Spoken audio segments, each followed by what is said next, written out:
नमस्कार, मैं हूं विश्वेश ठाकरे और स्वागत है आपका नेताजी ऑन एयर है में।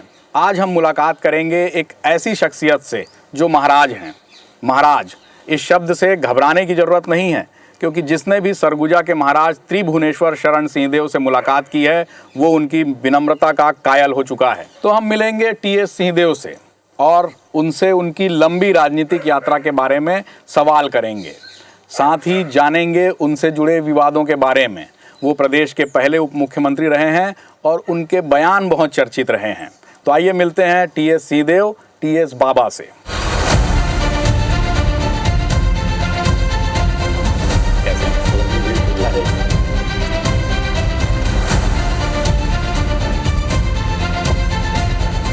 बहुत स्वागत है आपका बाबा हमारे इस कार्यक्रम में। थोड़ी सी अपनी राजनीतिक यात्रा के बारे में बताइए कि एक तो राजघराने से थे आप, सब चीज़ें ऐश्वर्य और तमाम चीज़ों में कोई कमी नहीं थी। क्या कारण था कि राजनीति खींच लाई? अपने राजघराना कहा तो जहाँ एक बहुत संयोग और गर्व की बात होती है कि ऐसा अवसर मिला जीवन में ऐसे घर में जन्म पाने का। आर्थिक रूप से हम लोग का घराना कभी संपन्न नहीं था। वैभव है, दिखता है, आजकल एमएलए का चुनाव लड़े तो कितने की संपत्ति है, कितने करोड़ की संपत्ति है वो दिखता है, लेकिन सच्चाई ये है कि जब एक बार घूमने जा रहे थे तो डैडी ने बताया, मैंने पूछा कि वो गाड़ी अपने रोल्स रॉयस वगैरह वो अपन बेच दिए, रखते तो अच्छा रहता। मैं छोटे था, स्कूल में था, 10वीं 11वीं शुरू के दिन थे। तो डैड ने बताया कि उस समय उनके फादर का जब डेथ हुआ था तो क्रियाकर्म के लिए पैसे नहीं थे पूरे, क्योंकि मैंने उस समय बेचा। तो वो आईएएस ऑफिसर थे, सब कुछ था, सरगुजा के महाराज के परिवार के हम लोग थे। तो ये लोगों को नहीं है जानकारी, नहीं होती, क्योंकि वैभव मंडल बहुत प्रभावी हो जाता है कि महाराजा सरगुजा के महाराजा बहुत बढ़िया। ये नहीं है कि खाने पीने की कोई दिक्कत थी, लेकिन ये डैडी ने मुझे बताया था। और विरासत में जो संपत्ति मिली वो हम लोग के पास थी, उसका जो भी अंश उसको बेच के ही हम लोग मैं अभी भी कोशिश करता हूँ कि काम चलता रहे, कुछ बनाया इत्यादि। और राजनीति का जहाँ है कि एक ऐसे परिवार में जन्म लेने से स्वाभाविक तौर पे आप लोगों से उस नाते जुड़े रहते हैं कि जहाँ आज़ादी के पहले आप स्वयं शासक थे, आपके परिवार के मुखिया स्वयं शासक थे, तो लोगों को न्याय दिलाना, उनके लिए व्यवस्थाएं बनाना, सारी चीज़ें आप स्वयं थे। मैं उत्तराधिकारी हूँ तो इतना दिमाग में तो रहता ही था, अब तो समय बदल गया, लेकिन मैं उस परिवार का हूँ कि वो परिस्थिति रहती तो मुझे भी वो भूमिका निभानी थी। तो आज़ादी आ गई, प्रजातंत्र की व्यवस्था हो गई, सारी चीज़ हो गई। आज़ादी के बाद भी कांग्रेस पार्टी ने हम लोग के परिवार के किसी न किसी एक सदस्य को या तो लोकसभा या विधानसभा का टिकट 1952 के चुनाव से लगातार दिया। 1977 का चुनाव शायद एक अपवाद था, मम्मी भाग नहीं ले पा रहे थे। मेरे छोटे ब्रदर, उनको रिमेटिक हार्ट डिजीज़ थी, काफ़ी तकलीफ़ में थे, तो मम्मी उनके साथ ही रोज 2-3 हफ्ते में इंजेक्शन लगते थे और वो बहुत पेनफुल इंजेक्शन थे, वो एक अलग बात है। तो उससे लेके राजनीति में परिवार रहा। मेरा जहाँ तक सवाल था, मुझे राजनीति पसंद नहीं थी जिस स्वरूप में मैं राजनीति को देख रहा था, और मैं कभी राजनीति में आना नहीं चाहता था। नगर पालिका के एक चुनाव में ऐसी परिस्थिति बनी कि मैं फंस गया। एक साथी थे अपने बीच के, परिवार के भी नज़दीक थे, लेकिन कुछ ऐसा था, ऐसा कुछ हुआ था। हम लोग, मैं आया कॉलेज से पढ़ के तो व्यवसाय वगैरह करना चाहता था, घर का काम देखना चाहता था, राजनीति मुझे पसंद नहीं थी। आज भी जिसे राजनीति कहते हैं मुझे बिल्कुल पसंद नहीं। काम लेकिन किए जा रहे हैं, रास्ता दूसरा नहीं, फंस गए। अच्छा, शेर की सवारी हो गई, बैठ गया, उतर नहीं पा रहे। अब तो आप उसमें आ गए। तब दूसरा मेरा स्वभाव ये भी है कि अब जो कर रहे हो, पसंद नहीं पसंद इसको छोड़ो, कर रहे हो तो जो जितना अच्छा से कर सकते हो अपनी सीमित क्षमताओं के हिसाब से करो।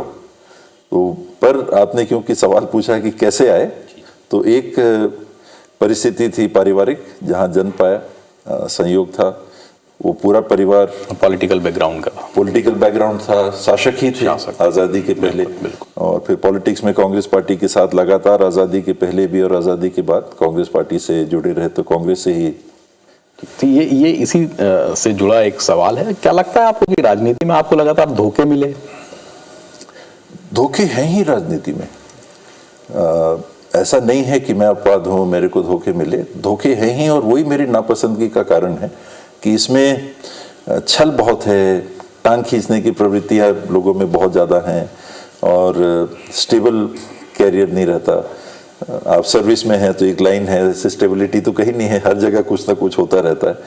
तो ये मानव प्रवृत्ति का हिस्सा है, छल कोई मेरे साथ हुआ ऐसा नहीं है, पर मैं चाहता कि कुछ और करूं।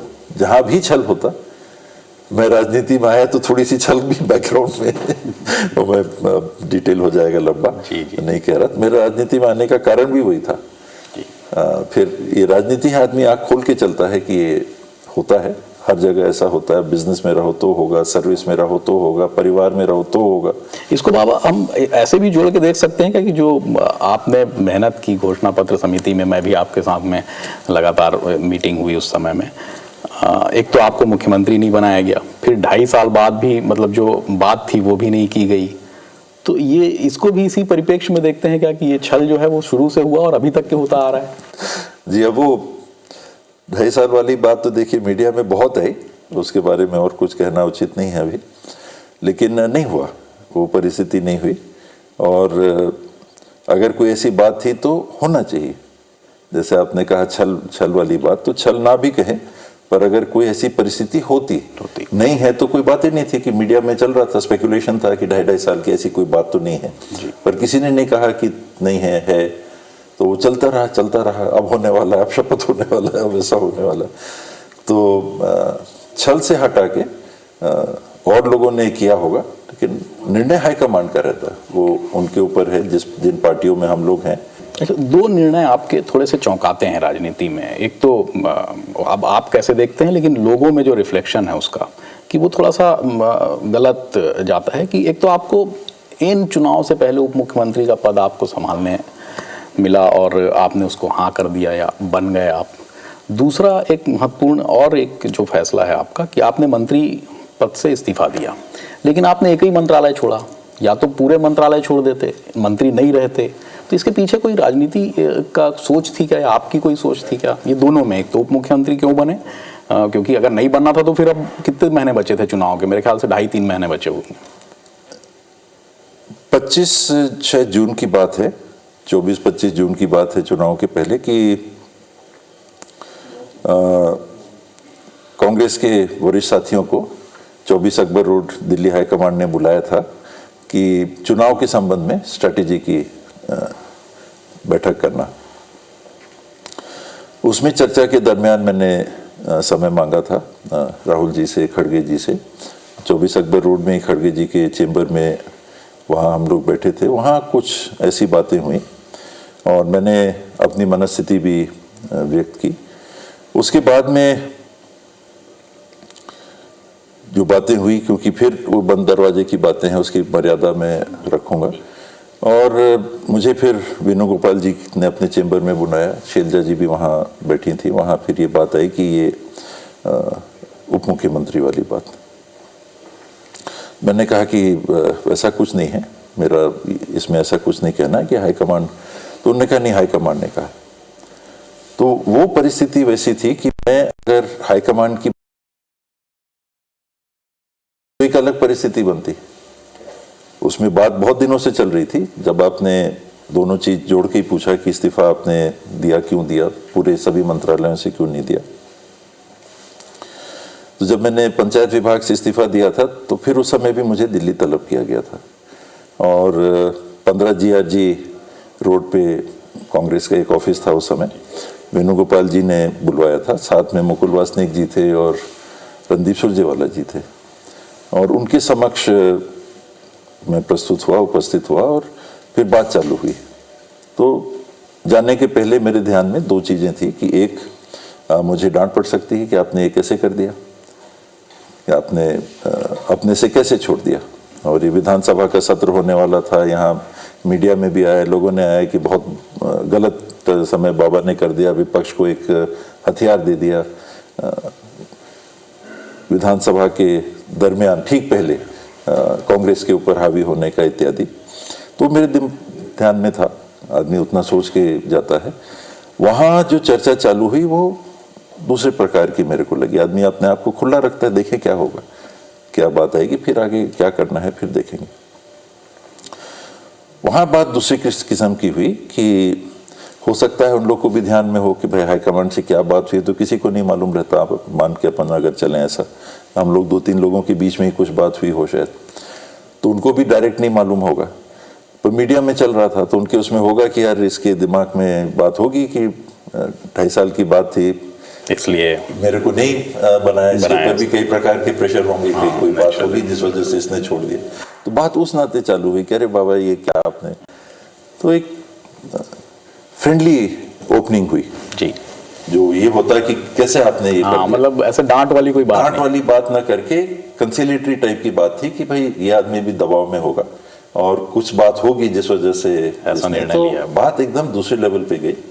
और वहां पर भी स्वाभाविक है कि बात लंबी होती है, आधा घंटा करीब हुआ होगा। उस दरमियान भी ये बात आई। उसके बाद भी मैं जब खाने के लिए खान मार्केट गया तो संजोग से एक उन्हीं 3 में से एक वहाँ भी परिवार के साथ ये बात हो रही थी, तो उस समय भी बात ही आई कि उप मुख्यमंत्री। तो मैंने कहा देखिए मैं उसके लिए पहल नहीं कर रहा, ये बात मीडिया में चल रही है और पार्टी को इससे नुकसान हो रहा है और मेरे लिए भी अच्छा नहीं है, एक तरह से बट से जा रहे हैं लोग। तो मैंने मीटिंग के दरमियान यही कहा था कि देखिए मैं मुख्यमंत्री नहीं बन सकता, ये हाईकमांड का निर्णय होता है, तो मुझे टाइम दिला दीजिए सोनिया जी से, राहुल जी से, प्रियंका जी से, हो सके तो एक साथ, और मेरे को बता दें। मेरे को कोई शिकवा गिला नहीं, क्योंकि ये उनका है। लेकिन अगर अनिर्णय की स्थिति रहेगी तो फील्ड में स्थिति बिगड़ती जा रही है। मेरे ऊपर भी प्रेशर आ रहा है, रोज लोगों के फोन आ रहे हैं, बाबा कब शपथ ले रहे हैं, कब क्या हो रहा है, और ये ऐसा हो रहा है कि हम आपसे जुड़े हैं तो ऐसा हो रहा है। मेरे 15 जून के आसपास तो ये हो गया था बिल्कुल, जब यहाँ से विधायक गए, वहाँ दिल्ली गए और वहाँ से आए, फिर कई चीजें हैं। तो उस परिस्थिति में विभाग को लेके एक ऐसी घटना हुई, मैं उसका भी अभी विस्तार नहीं कर रहा, जो मेरे को स्वीकार नहीं थी। आपने कहा कि ये विभाग क्यों छोड़ा, तो अगर अन्य विभागों में भी मेरे साथ कुछ ऐसा अनुभव होता तो मैं छोड़ देता। पंचायत विभाग में कुछ ऐसी परिस्थिति बनी कि मुझे एक स्टेप लेना था कि ऐसे मैं काम नहीं करूंगा। नहीं कर नहीं सकता, एक अलग बात है, नहीं करूंगा। एक स्टेटमेंट था कि नहीं करूंगा, और अगर आपको ये स्वीकार नहीं है तो आप मुझे बाकी भी हटा दो, यानी गेंद दूसरे पाले। जब अब आपके चेहरे का, आपकी विनम्रता का, या आपका जो एक ऑरा है, उसका इस्तेमाल करती है क्या कांग्रेस बार बार? मतलब जब भी ऐसी चीज होती है, अब आपको इस चुनाव में उप मुख्यमंत्री बनाकर ले आया, उस समय घोषणा पत्र का अध्यक्ष बनाकर ले आया, और हासिल कुछ नहीं आता। इसमें देखिए घोषणा पत्र का जो है, मैंने स्वयं ही कहा था। उस समय नेता प्रतिपक्ष के रूप में काम करने का मौका था। भूपेश पीसीसी प्रेसिडेंट थे, महन जी थे, अकबर भाई थे, रविंद्र थे, सत्यनारायण शर्मा जी थे, धनेन्द्र साहू जी थे। तो चुनाव के समय कमेटियां बनती हैं, कौन किस कमेटी में, प्रचार समिति, तो वो समिति, ये समिति, किसी न किसी को कोई ना कोई समिति में डालने की बात रहती है। तो मैंने ही राहुल जी से कहा था कि मैं चाहता हूं कि घोषणा पत्र का काम अगर हो सके, तो उन्होंने कहा कुछ नहीं, ठीक है जैसा बोलते हैं सुन लेते हैं। फिर बाद में कमेटी में अध्यक्ष के रूप में पर आपने बहुत ही मतलब जूझ, मेरी रुचि थी, मैं चाहता था कि घोषणा पत्र बनाने के लिए मैं जैसा सोचता हूं उसको घोषणा पत्र के माध्यम से प्रस्तुत करूं, वरना घोषणा पत्र एक टुकड़ा वैसे ही माना जाता था, औपचारिक है। मीडिया के साथियों के यहाँ भी जब भी मैं गया तो सबने यही कहा कि क्या बाबा ये तो कुछ होना जाना तो इसमें है नहीं। सर फिर भी अगर मान लो बात यदि आपसे पूछी जाती है, दोनों जोगी परिवार के भी वापस, या फिर उनके पार्टी के विलय की, और बृहस्पत सिंह जी के भी वापसी की, तो क्या आपकी राय है? पूछेंगे तो बताएंगे अभी तो मतलब आपका मन क्या कहता है? मेरा हमेशा मानना ये रहा है कि बहुत जल्दी यानी एकदम से निकालना, एकदम से लाना, एकदम से निकालना, एकदम से लाना, ये विपरीत प्रभाव डालता है। कल के दिन फिर रास्ता खोलता है कि मैं भी उल्टा करूँगा, फिर मैं आ जाऊँ। तो अच्छा से सोच समझ के। बाबा 1 साल सरकार के हो गए हैं, क्या मानते हैं भूपेश सरकार की 1 साल की, या उस तुलना में करें या पिछले 5 साल की तुलना कर लें, या क्या लगता है आपको कि भाजपा की 1 साल की सरकार कैसी थी? भूपेश जब मुख्यमंत्री थे तो चीज़ें बहुत ज़्यादा सेंट्रलाइज हो गई थी, और उसमें भी अच्छा बुरा कहा जा सकता है, प्लस माइनस उसमें भी रहते हैं और रहे भी। और अभी जो है वो बहुत ज़्यादा डिसेंट्रलाइज लग रही है, बिखरी हुई है, वो ज़्यादा केंद्रित, ज़्यादा बिखरा हुआ। 14 की 14 सरगुजा की सीटें चली गई। सरगुजा के आप बड़े नेता थे, आप खुद भी चुनाव हार गए। इसमें जो परिस्थिति बनी 5 साल में, जो राजनीतिक परिस्थिति बनी, जो प्रशासनिक परिस्थिति बनी, इसने कांग्रेस के लोकल नेतृत्व को कमज़ोर किया। आप मेरे को भी उसमें जोड़ लीजिए, जिस रूप में जोड़ लीजिए, कार्यकर्ताओं को जोड़ लीजिए, 5 साल में वहाँ कमज़ोर किया। प्रशासनिक अधिकारी जो थे उनका बर्ताव और रिस्पांस एक अलग प्रकार का चला, तो वो भी एक नुकसान का कारण बना। और ये भी मुझे लगता है कि जो 2.5 साल वाली बात थी, इतनी चली मीडिया में कि आज भी लोगों के मन में ये बात है कि हमको छला गया।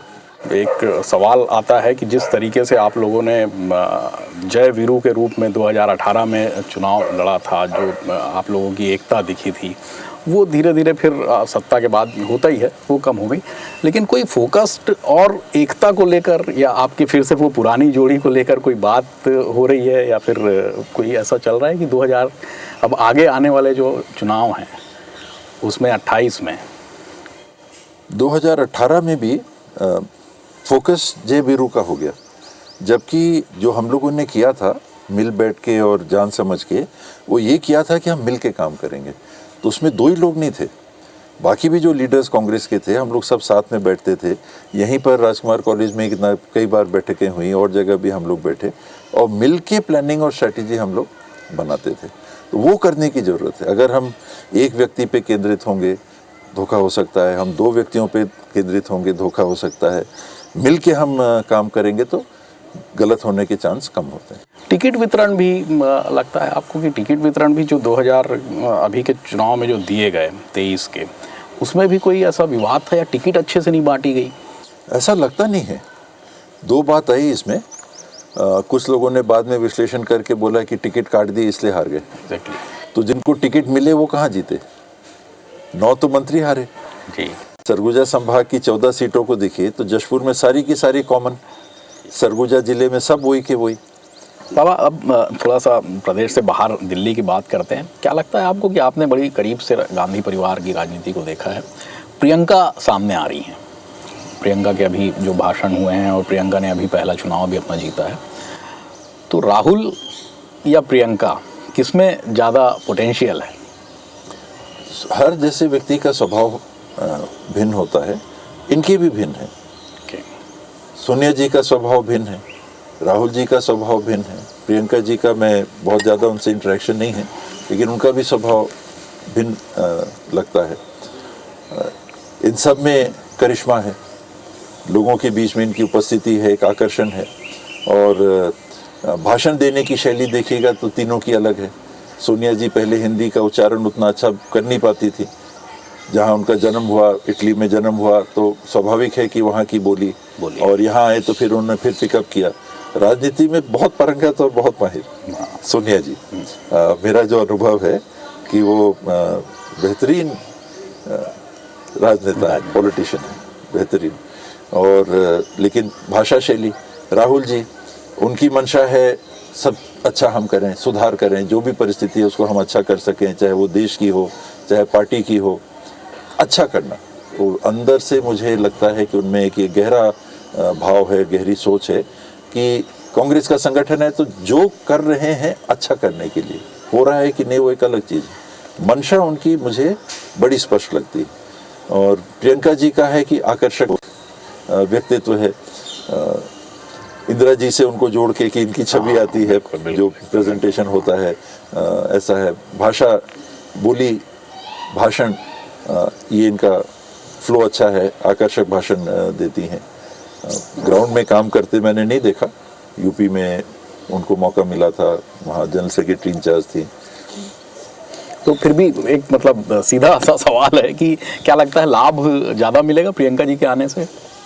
कोई भी अच्छा व्यक्ति और जुड़ेगा तो लाभ होगा ही। सवाल प्रियंका जी का ही नहीं है कि उनकी जो कैपेसिटीज़ हैं, अगर कोई भी व्यक्ति होगा, हम प्रियंका जी को अलग से देखेंगे तो हमारी सोच दूसरी हो जाती है।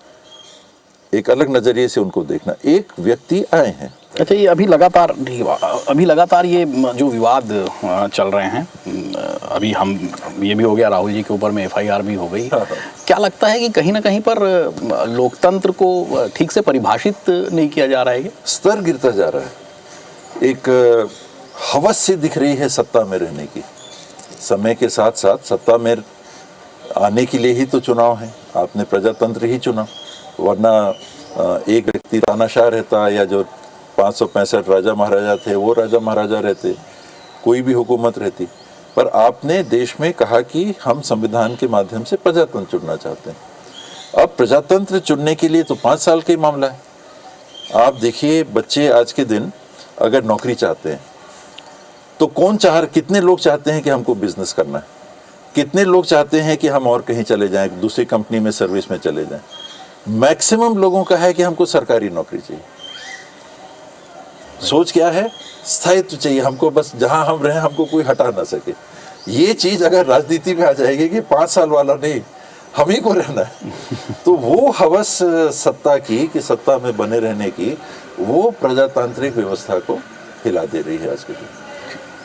बहुत धन्यवाद बाबा आपका। तो आपने देखा होगा कि किस तरीके से TS सिंहदेव जी ने पूरे सवालों का बेबाकी से जवाब दिया। वैसे भी वो बेबाकी के लिए जाने ही जाते हैं। नेताजी ऑन एयर है कि इस कड़ी में आपने सुना TS सिंहदेव को। फिर अगली बार किसी एक नए नेता के साथ मिलते हैं, तब तक के लिए इजाज़त दीजिए।